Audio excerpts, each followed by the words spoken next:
Praise the lord. దేవుని శ్రేష్టమైన ఉన్నతమైన నామమునకు మహిమ కలుగును గాక. ఈరోజు దేవుని వాగ్దానము, నీ దేవుడైన యెహోవా వలన సూచన అడుగుము. యెషయా గ్రంథము 7వ అధ్యాయం 10వ వచనము.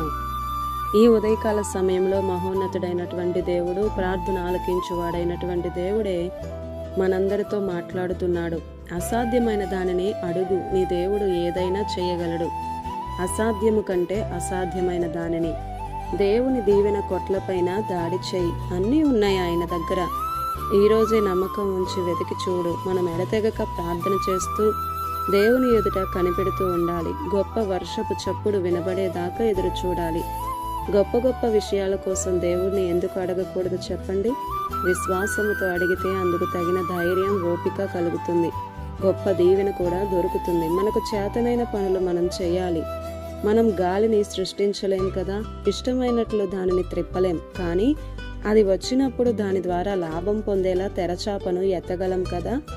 అలానే పరిశుద్ధాత్మను శాసించలేం, కానీ మనల్ని మనం దేవుని సమక్షంలో నిలవబెట్టుకోగలం.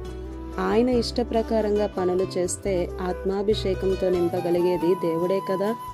గడిచిన కాలంలో జరిగిపోయినట్లు అద్భుతాలు జరిగేలా చేసేది నా దేవుడే. ఇప్పుడెందుకు చేయడు? ఏలియా ఎవరికి ప్రార్థన చేశాడు? ఆ దేవుడు ఇప్పుడు లేడా? ఉన్నాడు. కానీ ఏలియా వంటి వాడు తనని పిలవాలి అని ఆయన ఎదురు చూస్తున్నాడు.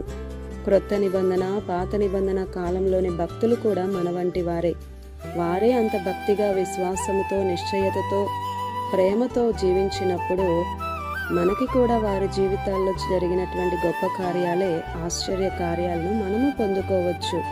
మరి మన నోట్లో దృఢమైన ప్రార్థన వాక్యము కదలాడుతున్నాయా? ఆలోచించుకోండి. మరి దేవుని కృప మనకు తోడై ఉండును గాక. ఆమేన్.